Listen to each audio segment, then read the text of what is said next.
Hey guys, welcome back to another episode from another point of view. My name is Alice. And I'm Agness. Well, actually, when this episode comes out, it would have been a month since we're doing this. We have a little anniversary. Can you believe? That's crazy.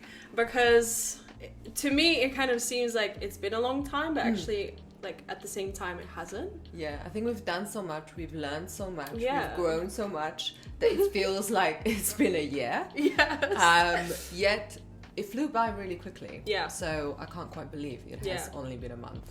Yeah, I feel like because we've done so many episodes as well, and there's been so many fails behind the scenes as well, and like re-recording and ditching episodes that we just didn't like. Like a lot of episodes. Yeah. It's such a learning, it's such a journey that you learn so much on, and you have to be very patient with the process. I'm not naturally a very patient person. Yeah. So this has been a huge task for me, I'm not gonna lie. And also I think because we're both manifesting generators, it can be a little bit tricky. Very tricky. We both have 10,000 ideas, and then actually putting them into reality, it's always the hardest. Yeah. Bit. So for the two manifesting generators to be able to I congratulate us for that. a little pat on the back. Yeah. And also I think because we acted so quickly on it. That's true. Not overthinking. Yes. Just like feeling it in your gut. And that's the other thing I've realized in my life. I don't know if you can relate. When I feel that something is right in my gut, I don't overthink it. I just go for it. Yeah. Because I know it's gonna be right. Yeah. I mean, we were just sitting in a coffee shop, and then the next week we were already like recording. We started the ball rolling really fast. Yes. And here we are. Yeah, learning all about the magical world of podcasting. Do you have any tips on people that are working together? Like two friends that are working together on something? I think don't do it unless you kind of know that the person has similar work ethic to you. That's a key, I feel like. Yeah, because we've been like messaging each other like non-stop about like, oh, have you done this? Have you done that? Oh, we need to remember to do this. And I feel like some people might be like, oh, that's too much. Yeah, I think it could. You could definitely find it overwhelming. Yeah. And you're right. I think having a similar work ethics and being really on it when you have to be on it, I think that's really crucial, because you know that the whole load of work isn't just on your shoulders. It's very easy to split it, and I believe that we also both have our strengths in like different areas. Yes. So that really nicely complements. Yes. And that's very important. So I feel like so far it's been working really well, I think. Yes, that's true. High five. High five to that. Okay, we're gonna journey. Let's get into the episode. Today we're gonna be talking about spring cleaning, and we're gonna be talking about the subject from like slightly different points of view, because I've never really done it. Like I do it properly. Yeah, I do it on some level, but it's not like what you were telling me before recording this. Yeah. You A have like process. Yeah, and we'll be like hearing more from Agness today, and I'll just like ask more questions to learn myself as well.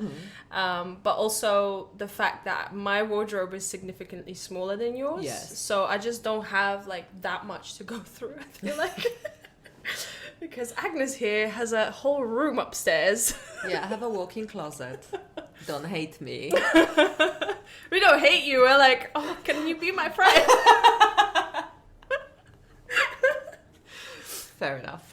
Yeah, it's like this. You come into a house, and there's just like this spiral staircase going up, and like I've never been there. It's like this mysterious room. She just comes down with yet another great outfit. That's it. I, on the other hand, have a small little like half of IKEA wardrobe in my bedroom, and that's it. I think a lot of people can relate, because when I first moved to London, my closet was probably much smaller than what your closet is like now. And living in a city, I mean, you only have so much space. So we are hoping that seeing it from two different points of view and two different perspectives, maybe you can learn a little bit and implement it into your closet spring cleaning.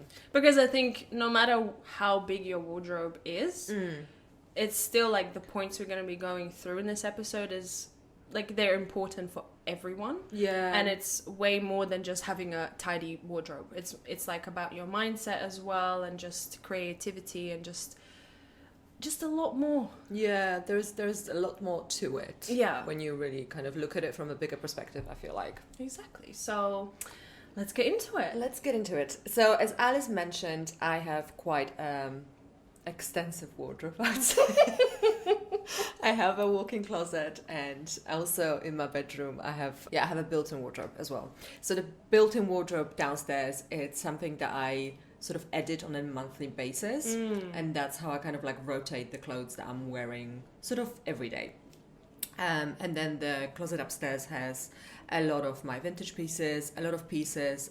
I worked in fashion industry doing styling for years and years and years, and a lot of pieces that I still own I used on the shoots. They just beautiful vintage and like one-off things that I've bought traveling around the world, and so they sit all there, like all these special things. You have a really beautiful wardrobe. Thank you. It's just something that I can admire and hopefully aspire. One day aspire to have. But I remember being a kid, like I remember watching Sex and the City, not a kid, like a teenager, and watching Sex and the City and seeing Sarah Jessica Parker's wardrobe in the movie, and I was just like, oh my god, I really want to have that one day. So it's really interesting how like what you see really sticks with you, and it's something that you aspire to have for no other reason than I just want to be like Sarah Jessica Parker. The influence.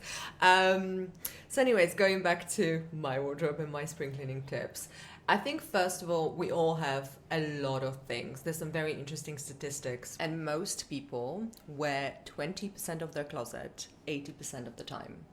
That's crazy. And I think that really relates to everyone, so no matter how big or small your closet is. And that's why I think having an edit of your closet or your spring cleaning, it's a good way to kind of see everything that you have, and sort of go through it and realize what is it that you're wearing and what is it that you're no longer wearing. Yeah, I'm kind of like thinking about it now. I guess it's true for me as well. Like maybe that's very drastic, not 20%, but there's definitely like a lot of items that are like at the back of the wardrobe that I'm kind of hoping maybe there's gonna be an occasion, or maybe at some point I'm gonna be in the mood to wear it, but it kind of just never happens, and they're just there. So yeah, I can relate to some point. Yeah. So what I would suggest first of all is to just set a mindset going into this. I think realizing that it's not going to take an hour or two. It might take half a day or a few days. It depends how big your closet is, but it's a process. So just be very patient with it, because the end result, it's really going to be worth it. Magical. Well, I guess I want to go into it, like the steps that you take. Like so this is the day you're I've in the decided, let's do this. What happens? You wake up, okay, this is the routine. Yes, so my routine would be to take everything from my closet, and obviously if your closet is huge, do it in parts, because not everything might fit on your bed. Yeah, that would be a big bed. And I feel like that's a good space, when you have wardrobe in your bedroom, for example. It's really good to just take it all out on your bed. And then on the side, you can put all of your accessories. On the other side, you can put all of your shoes. And just sort of look at it. And sometimes looking at the sheer volume of clothing that we do own really allows us to ask some deeper questions, and realizing how much you have, having it all in front of you really does make a difference. Because I think when it's put away in a wardrobe, stored away in the between seasons, you kind of like forget how much you have. Yeah, that's where I come in, because my process is more of like right now it's kind of like autumn, winter. I have those clothes mainly in my wardrobe, so I have all my coats out, everything. Yeah. And then my summer stuff is tucked away in a suitcase up in the attic. Yeah. And I just, oftentimes it's like a surprise. Like I just open it, I'm like, I didn't realize I have that. Exactly. Do you ever have these moments that you end up buying very similar things twice just because you totally forgot you had it? Oh yeah. And then I kind of like regret it because, you know, it's just like a waste of money because you didn't absolutely. really need it. Yeah. It's a different kind of thing if you love an item, you want it in like different colors. Yeah. Doesn't happen a lot. Yeah. But I can forgive that. Yeah. But yeah, I bought items that I've just completely forgot. I already had it. Yeah. So it's kind of fun to be surprised again with the things that you have. True. But at the same time, I see the point of like, it's just not very helpful. No, it's not. And I think that's why like having a closet edit and being able to see everything really helps you. So you would say, for example, right now, in my instance, just take everything out and everything. I'll take everything out. Like, for example, the winter stuff that you are about to pack away, like do it in sort of two parts. So do the part of the winter and autumn clothes first. Yeah. Sort of go through it, have it right in front of you on a bed. And I feel like when that happens, that leads me into point number 2. When you have it in front of you, it's really easy to have a look at your shopping habits and examine those. You know, look at the pieces that you have in front of you and ask yourself, like, was it an instant purchase? Was it an instant gratification thing? Was it, you know, I just went shopping because I didn't feel great? Yeah. Is it something that I bought, like, you know, because Someone else had it, like someone else had it? Was that influenced? Exactly. So there's so many different ways. So looking at the clothes in front of you really allows you to ask those deeper questions. That's true. And it also, you kind of realize, you already see, I think, straight away the pieces that you really love. You know, they kind of like pop out. You're like excited. You're like excited. You're like, oh yes. Yeah. And it's the same with like what you said, pieces that were in the back of your wardrobe. Because they're in the back of your wardrobe, you kind of forget about them. So having everything in front of you and kind of having a little audit of all of it, I feel like that really, really helps. So you can do it in 2 parts. You can do the winter one first and just sort of go through it. And then once you have that done, you can then pack it away, however you store your clothes, and then you can start with the summer stuff. So before you purchase anything, I feel like that's a really good way to like go through things. Agreed. Okay, so back to your routine. Yes. So the point number 1 was taking it all out. The point number 2 was confronting the truths.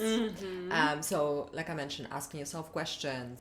Do I have any emotional sort of attachment to a piece? Yes. How many times have I worn it? Yeah. Like, is it something that I'm really loving? Is it something that I can match with loads of different things in my closet? Yeah. Sort of go through all of that, you know? And I feel like that really teaches you a lesson of how to shop in the future if you really pay attention to this process at this point in time. Point number 3 would be to start making sort of different piles. Oh, the piles come in. Let's edit. The piles come in. Yes. So what I would normally do, I have this rack of like a white rack. Rail kind of situation.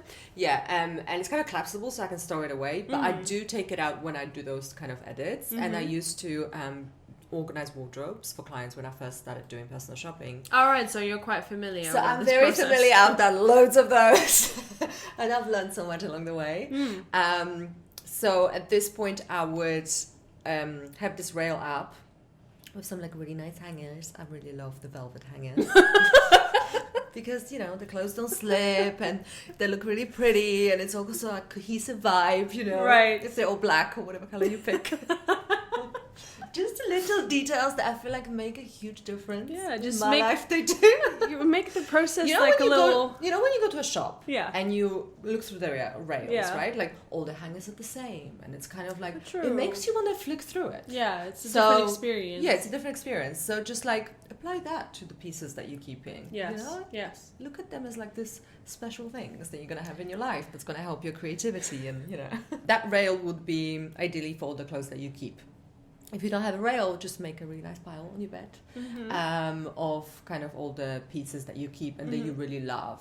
The second pile I would make is the pile for pieces that you will give away. Right. So it could be donation pile. You could like split those into 2. It could be like donating clothes, but it also could be giving away clothes to your friends and your family. You know, I grew up in a family where like the whole cycle of giving and taking clothes. I completely relate to that. Right? I think like, and I've really enjoyed, like I remember getting pieces from my aunt when I was a teenager, and I was just like, and because they were so one-off, and my aunt had an amazing style, she still has an amazing style. Amazing. I really love those, and right now, if I'm giving away pieces to my friends or my family, like I'll give it to my sister or like my mom, and they will still use it. And I think it's a really nice way because you're giving your clothes a second home. That's beautiful because that I can relate to that as well. Growing up in Latvia, it was just normal for people to do it. And I remember my mum had a friend at work, and she had a daughter who was like maybe a few years older than me. So whenever she like kind of grew out of the clothes or needed new ones, I would get like a whole bag of new stuff, and it's so exciting. It's like Christmas came early. You're like, oh my god, what's in it? Just like taking that stuff out, and I remember that's how I got my first rollerblades, because I would have never like really gotten into rollerblading. Not that I was like great at it or anything, but at least I tried, and I have so many memories like with my grandma helping me, and that's something that we still bring up. And I feel like it's also like if you have this thing that like your cousins would give you clothes or you would give clothes to your cousins. I don't really have that many cousins, so I can't really. But well, my family was bigger than we did that. But friends, definitely, like people that I knew. And I feel like like thinking about it right now, it's just more than clothes. It's like this memory, it's experiences, it's like you said, another home. Yeah. And I think that takes me to a point that for me is really important, because if you buy pieces of clothing that are very good quality, that's when you can give them away and donate them. Exactly. I think buying things on a high street or buying things that are cheap, I mean, ultimately you're going to have to throw them away, because no charity shop is going to take them. Yeah. And I feel like even now I'm seeing charity shops being flooded with like high street stuff, which never happened 5-10 years ago, you know? And it's the same with my family. Like I want to give them pieces that are going to last for years, not something that's going to fall apart or like twist or like lose the color after 5 washes. Like it's just not much point. So for me, like I really invest in the pieces that I can pass on, and that's really important. It really, what you're talking about now, the quality and everything of clothes, really makes me think about how like fast turnaround our life is. Huge. And how like there's no second thought for anyone to pass anything on. Or even like when you think about people giving clothes to charity shops, I feel like there's more mentality about I'm getting rid of it, right? I'm getting rid of it. I feel the same. It's not about who's gonna receive it. Like even when I'm selling stuff on Depop or like any secondhand platforms, I make sure that it's like packaged pretty. I sometimes even put a little note in. I mean, those little things, like when I buy something online and someone puts an extra effort into do that, you're just like, oh, I'm really going to cherish this piece. Yes, and it's just so much more special. It is so much more special, and I think it's so important, and I think I would love to see that happen more often. Yeah. You know? When people just really pay attention to what they buy, so then when they sell it or give it away, it actually still holds a lot of value. Yeah, and also take care of the stuff that you have. But yeah, we're kind of going off topic. Yes, that's still very important. So then the pile, so we did the pile for keeping, or the beautiful rail. Then we had the pile for selling and giving away.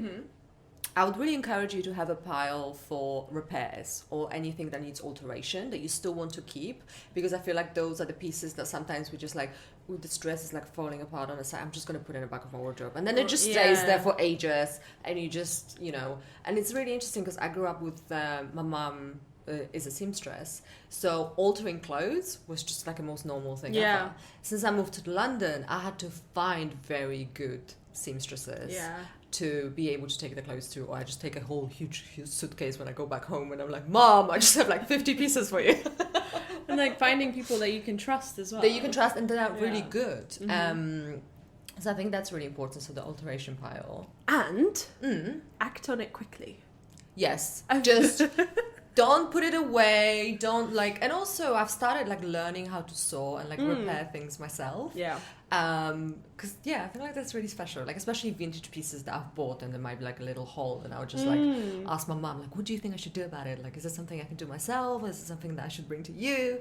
And I've started doing that, and I'll find a lot of joy in that. That's cool. Because when you look back, like our moms probably knew how to alter clothes. My mom like knows, simple things like taking up the trousers, or you know, when we have no freaking idea. I would probably just do like, I know kind of from observing and like seeing how other people do it, but it would come out wonky or something for sure. Not a good job. So take it to the professional would be our advice. But yeah, like act on it, as in, I know from my experience, if I had a pile or like even a couple of things that I knew I needed to repair, and then I just thought, I'll do it later. Yeah. That later never comes. That later is collecting dust in a corner in Alice's room. And then in the end, you're kind of like over it. Yeah, you're like, oh god, like, I'm not gonna wear it anyway. Such a chore.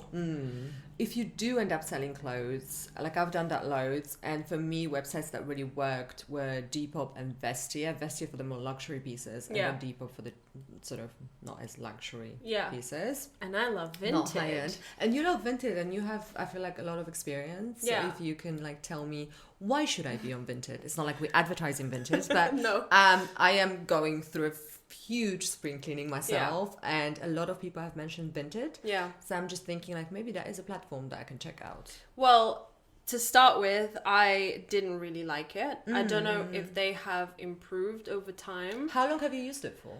Only like a couple of months now. Oh, right, okay. Yeah. So my main one would be Depop. Like, not that I purchased a lot of items or sold a lot, but I would just like occasionally browse it. Yeah. And then I couldn't really figure out what Vinted was about. I just saw it a lot on social media, on TikTok. I feel like they blew up on TikTok. Like I'm not on TikTok that often, but every time I am, I'm like, Vinted.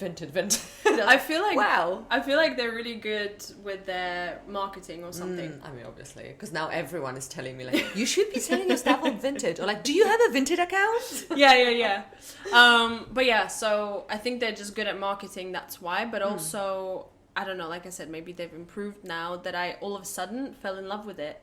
And I also kind of, I guess, was deliberately trying to learn, like, what is it, like, why is this so special? Like, I've been seeing it everywhere, like, why is everyone loving it and I don't? Yeah. And then I just slowly, like, started researching and going on it, and I found that they have quite a good, I don't like the word algorithm, but I guess it's algorithm. The lovely AI situation. The more you're on it, and the more you're favoriting items that you love, or you purchase something, the more relevant items you're going to see on your like discovery page. So all the things that pop up, it's like, she might love it. Yes, and they're very good at sizing as well. So like oftentimes on Depop, the issue I have that's very frustrating is I'm gonna, like, on my For You page, I don't know what it's called, exploration page, I'll see pieces that are meant for me, like the algorithm on Depop is saying this is for you, right? And then I go on it and it's like a size that I can't wear, and that's just weird. So it doesn't adjust it into your size on Depop. Yeah, I guess not. And then on Vinted, it's just automatically all my sizes. So I'm just like browsing, and everything seems like it flows. What they've done was a good job. Yeah, they've done a good job. And also another thing that I really like is that you kind of have like a balance if you sell something on your page. So obviously you can take the money and put it in your bank account, but I usually just keep it. For example, if I sold a bag for £20, I have a balance stored onto the app. And then I bought 2 more things for £10 using just the balance. That's amazing. So it's almost like this trading kind of... Yeah, this really reminds me, like, when I was in New York, and there's a lot of, like, amazing vintage shops, and they kind of work on this consignment basis where you have to bring pieces to be able to buy something. I love that. So then you get, like, credits, and those credits you use in a store. I love that. And I'm thinking, like, I don't know any places like this in London. Like, if anyone does, please, like, comment and let me know, because I'd love to find out. But that's one thing, I think it was Beacon's Closet in New York that did that, and I remember first time going and I was like, that is the best idea ever. So that's I'm so happy to hear that Vinted is like going in that direction as well. And also I feel like those kind of stores work against impulse buying, because it's not like you're just carrying a bag of stuff that you're gonna sell. Yeah, but it's also the fact that, you know, when you go vintage or thrifting, I think it's harder to just buy, at least for me.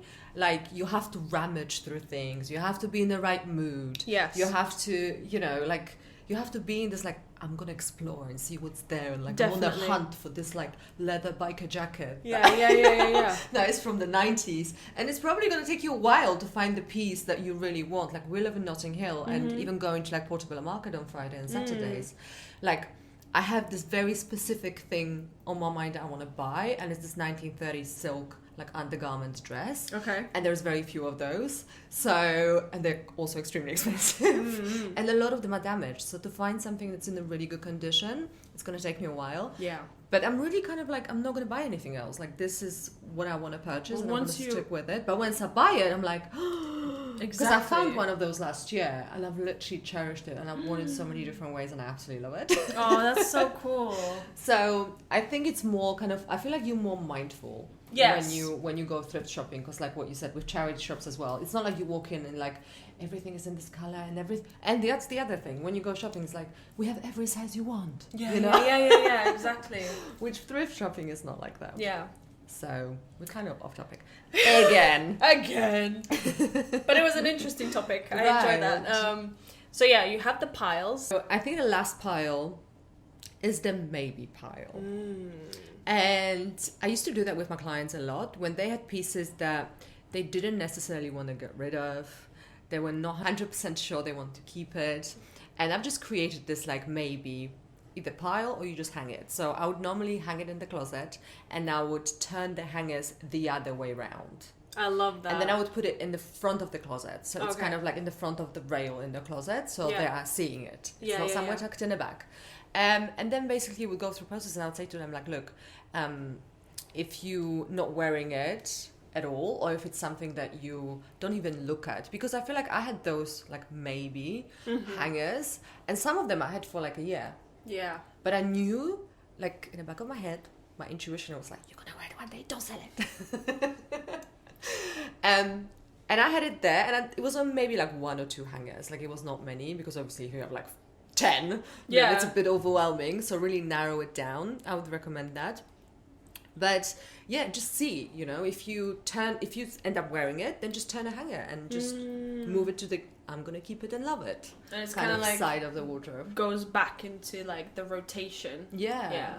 So yeah, that maybe pile should be tiny. Be very kind of honest with yourself when you go through the edit. Like don't kind of be like, oh, you know, I've had this because it's my ex-boyfriend's t-shirt. Like, no, get rid of it. You got rid of ex-boyfriend, you can get rid of the t-shirt. Like it's just not so words here. So that's what I would do. Kind of this makes me think of a jacket that I have in my wardrobe that's been in my maybe pile at the back for a couple of years now. Couple of years. Well, it was, it has a sentimental value for me, and I think a lot of the items that maybe people do want to keep, even if they're not wearing, have some kind of value more than just like a piece of clothing. Yeah. So this jacket was made by, she's not my friend, but like at the time we were hanging out, and she started her brand, and so she made that herself, and she gave it to me. And I just, like, I can't not have it. Like, it just seems weird for me to let go of it because someone else gave it to me. Yeah. And so it should be mine. But at the same time, like, I've wanted to wear it so many times, and I just don't, because it's this... Have you ever worn it? Like, no. So it's never even left the house. It's been in a house, cooked up in the wardrobe for years. Like, if I was that piece of clothing, I would be sad. Be like offended. I would be like, excuse me, like I was made for a reason. Yeah, I mean, it's this faux leather jacket, and you know when it makes that sound when you move, the squeaky sound. Yeah, and even though I love the jacket with the way it looks, I'm just never. I don't know. It's just not you. It's not me. I feel like the advice that I would give to all the people that can relate to Alice's situation would be, I would look at clothes as like, you know, there are pieces that are made to be worn, first of all. And if you're not wearing it, then you have to look at giving it a new home. And even if it holds a sentimental value, and if it does, I don't know, take a nice picture of it. Yeah. And just keep it in your diary or something. Yeah. But ultimately, like, someone else is going to wear it and enjoy it. And I think that's the whole point of clothes, right? That's true. And I guess my friend made it also to be worn rather than like that's just it. She didn't put it in a frame and give it to you. I wish she did. That would have been a pretty big frame. Oh yeah, I'm thinking about it now. Yeah. But so just find this jacket in your home. And it really, like, for me, when I give away pieces or sell pieces and I see someone enjoy it, like, it brings me so much joy. That's true. I'm like, oh my god, like, this piece of clothing you found in your home and someone is loving it. Like, when I look at my sister wearing the stuff that I used to wear, and she really loves it, I'm like, this looks so amazing on you. Yeah. Oh, that's really nice. Yeah, true. Okay, I'm gonna go home and I'm gonna put it on Depop or somewhere, because I don't know if anyone like I know would wear it. All right, let's come back to the piles. Yeah, let's come back to the piles. So we've arranged it. We have all the piles. We've listed everything on Vinted, Depop. We're selling it. We've created this huge box that we're giving away to friends and family. We've taken the stuff for alteration. And then we have this rail of clothes, or this pile, that we keep. And I think that's where, like, a lot of fun starts. Because you have this beautifully edited closet now. Every single thing in your closet is a love kind of piece. Like, yes. You love it, you want to wear it, and it's going to be on rotation, and you're going to make the most of it. Yeah. And I feel like that's the perfect way of, because it's so edited and so clean, and like I would highly encourage you to have pieces, like, you know when you go to a store and you have like space in between the pieces of clothing, like make sure that is the case. Like it's not packed. It's not packed, because if it's packed, like you probably open the wardrobe and you just want to close it. Yeah. It's just like a bit I can't even pull out anything. Yeah. So make sure that the clothes have like air to breathe. You know? Yes. Think about it like that. Yes. So they have air to breathe, and then you can look at all of them. And I think that's a perfect way to start being creative. Because when you can see everything, you can easier put things together that you wouldn't in the past. Fashion show. I feel like it's a great way to like invite some girlfriends over. Maybe like girlfriends that are creative. Yes. You know, someone that looks at things very differently than you. That'll help you put together things that the way that you haven't in the past. I feel like sometimes that's a really, you know, like get some popcorn, a glass of wine, like have fun with it. Have a Sarah Jessica Parker moment. Yes. I think she was moving when this thing, like, right? And she was just like, should I keep it? Should I not? Like a rating. Like rating cards. You could do the rating cards. I think that's so really fun. When you do kind of come up with an outfit that you really love and you're like, ooh, I look really good in this, or this makes me feel really like badass, or this makes me feel this. I would encourage you to either like take a quick pic on your phone and like maybe create a folder in your phone with like all the outfits that you kind of want to like rock. That's cool. I've always imagined like this PDF folder of like I used to do that for clients. I used to not a PDF folder, but we used to have this like Polaroids that we would take off outfits, so then they could kind of have it in the back of the wardrobe, and they would be like, oh, okay, I can try this, and I can try this, and I can try this. And because your closet is like beautifully edited, you have everything in front of you. Like, you don't have to be overthinking. You don't have to be like, oh, there's a scarf that's tucked away in this like, you know, box that's on top of my wardrobe, like that meme of the woman just confused. Or also like I just thought, you know, like in movies when you know that there's usually it's the man drinking coffee in the morning with the magazine. Oh. But this time you're just drinking coffee and having like all the PDFs open. Like, what am I gonna wear today? What kind of outfit? Like, that's way more funny, but PDF. You can create that. I mean, create like a Bible of outfits. There's actually really cool. There's actually this really cool website. They do this. You know, have you have the beautiful coffee table books? So they create like albums like that look like a coffee table book. So that could be an idea. Wow. You know? It's like a whole thing, you know.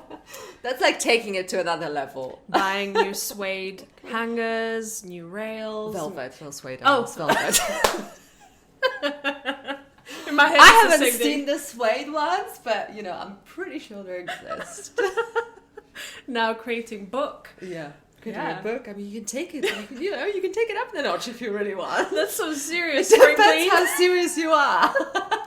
You can be a little extra or very extra. Oh. The other thing is, like, sometimes you even look at magazines and you're like, ooh, it's like someone put this together. I have very similar things in my closet and now I'm able to see it all. Yeah. So maybe I can style it a very similar way and try it on and just see what works. And is this the point where you kind of like also see what items maybe I'm missing? I'll have to say... First, and I know probably a lot of you are going to be like, yeah, whatever. But I would say for like a month, like let's just try to wear what you have. Okay. Considering that we really don't wear everything that we even keep in this audited closet. Like try rocking that. Okay. Instead of first going into like, what can I purchase? Like, what am I missing? Yeah. Instead of like the missing mindset, go into like the abundance. Like, oh my God, I have all of this stuff. That's a very good one, because lately I've been really like trying not to buy anything besides any spring clean, just in general. And I've been like trying to be super creative with it. I even started like TikTok series on it a little bit as well. I've been loving it. Check it out. But yeah, I've not really bought anything. I've bought some things on Vinted. Just because I feel like if I don't buy it then, if I really love it, like it's not going to be there no more. It's such an enticing. It's like, you know when you go to the shop and they're like, this is the last piece we have. Oh, this is limited edition. Like if you don't get it, it might be gone tomorrow. Yeah, like, but that's probably false advertising. Yeah, it is. But this is what made me think of like, if I don't buy it now, it might be gone. Yeah.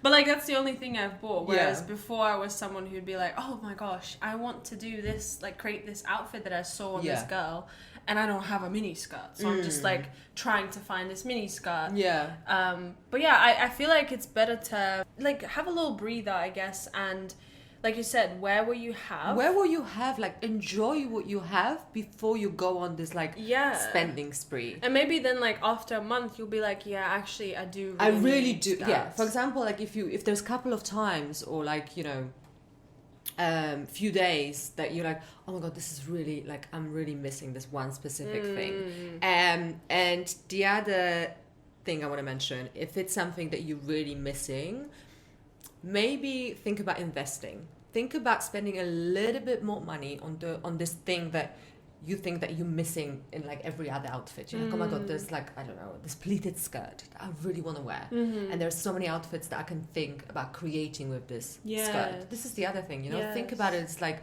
this piece of clothing, like, is it just a one-off because you saw it on some influencer or in a magazine? Or is it something that you can style with this wardrobe that you already see in front of you? Sorry, I'm laughing because I can just plug in my TikTok again.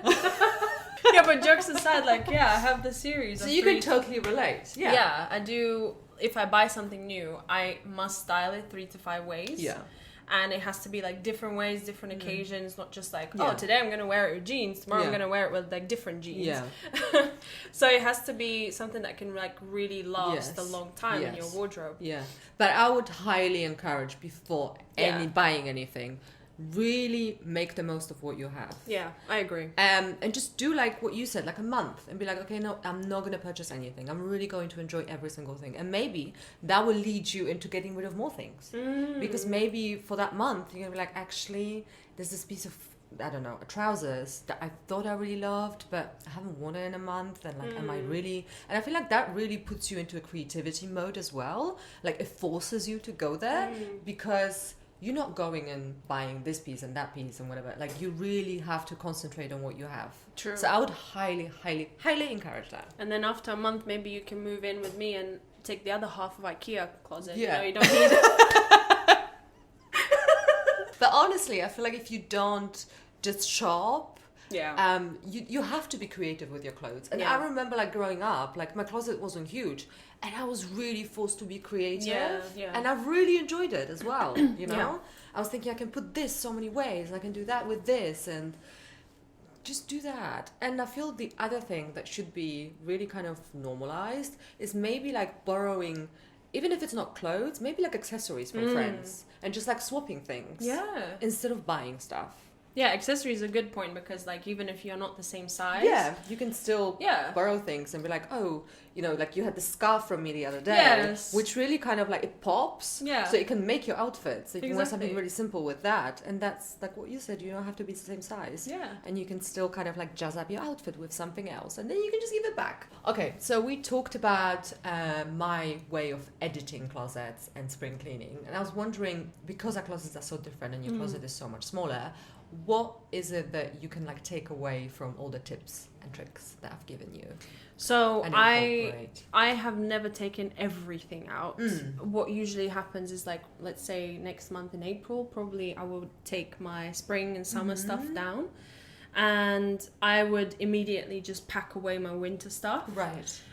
Just so it's like not in a way kind of thing. But Yeah. this is an interesting way. I think off camera we also spoke about maybe mixing the two while we're in that like transition mode. Yeah. So you could wear like your maybe like summer pants with like a chunky knit or like something, and you can mix those two. Yeah. Which I never really like thought about it that way. So I definitely like God, it sounds so daunting, but I would take everything down. So that's definitely one. And then also, I've never really thought of altering things. So let's say if you've lost a little bit of weight and it's a little bit like loose, you don't have to just chuck it into the charity pile.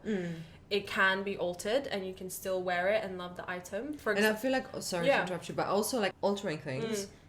Like even a tiny bit makes such a huge difference of how it like fits your body. And sometimes things would look even more expensive when they like perfectly, you know, this is true, altered. Yeah, it looks like it's meant for you. Exactly. Yeah. And then what else? I have a question about the pile, because I, in the past, when I was working with clients, and if I like gave them the tips if they were doing their own spring cleaning, everyone, or almost everyone, would say to me, oh my god, this is so overwhelming, I cannot do this pile. Like this is just, especially when you have a lot of clothes, you're like, just, like look, like I cannot look at it, it's gonna be right in front of me. And especially if it takes more than an hour or two. If you have like clothes in front of your, like in your living room, just everywhere, people get like, oh my god, it's a mess. Like do you feel like that? Something that you relate to? Yeah, I hate it. I hate it so much. When we were talking about like, oh, it can be fun. I'm like, where? But this is another thing, like, now that we've been like kind of talking about it and having like film references and like friends coming around and all of this, I do envision it a little bit differently now. Even like creating Spotify playlists. Like we should create like a Spotify playlist for you guys and just like make it really fun. Spring cleaning fun playlist. That will just put you in the right mood to do that. Yeah, let's check it out. We'll do it for you. But yeah, making like, now I think this year I'm going to just like take a whole day off. Because usually what would happen is like I would take it out in the middle of a working week and then just kind of try and manage it, and then it's like in a way and it's annoying, and then you find distractions and you're like, oh my god, this lunch sounds really good, I'll be there. Let's close the door. Or like, oh, I don't want to think about it, I just shove it back again. So I would be a little bit more intentional with what I'm doing, also just like really be honest with myself, and have fun with it. Like that's something I'm definitely gonna do this year that I haven't maybe. I think this pile is like the most important, in my opinion. It's such a necessary part of the process, just because you see things in front of you, and I think when they tucked away, like we do not realize how much we own. So having that in front of you and facing those like truths right in front of you, it's really necessary, because that kind of also sometimes shifts your mindset, or a lot of the time if you have a lot of clothes, to be like, oh my god, I can't believe I've purchased all of it. So then when you go shopping the next time, maybe that's going to be on the back of your head. This is true. And also another thing that I can suggest from my side is I always invest in like clear boxes to store things. Because it's very important that I do see things. It's another question of like things that I store in the attic, which I'm gonna try and change as well a little bit after this conversation. Fine, but like everything that I do have within my like living space, even my makeup that maybe I'm just like having spares somewhere, I do have clear boxes, so I visually just see what you have. Yeah, and that's very important. It's such a game changer. And then I guess we could just go through the steps, like quickly, just like a little dust on the cake. On the dust. Dust on the cake. Okay, so the first very important point, get everything out. Everything out. I couldn't emphasize this enough. Then number 2, face the uncomfortable truths of how much you owe. Go through the things and look at it from the perspective of, why did I buy it? When did I buy it? Have I ever worn it? All of those questions that you have to ask. Just to look at your shopping habits. Number 3, let's arrange the piles. So we have a keep pile, we have a sell pile, we have an alter pile, we have a maybe pile, we have a giveaway pile. And any other pile that you can pile that you can think of, and you can make as many piles as possible. Costume pile, maybe like taking fabrics to like create something new, like if you're really sewing creative. Or, Yes. Number 4. Look at all the things that you're keeping, and now it's time to start playing dress up. Ooh, the fun part. Getting creative and putting things together in a way that you maybe haven't done in the past. Yep. And that, you have beautiful edited closet right in front of you. You know exactly what you have. And then, just experiment. So, I feel so inspired. I hope you are too, guys. Like, honestly, I feel just like, okay, when do I have time to do my spring clean? I'm gonna run home now and start. What time is it?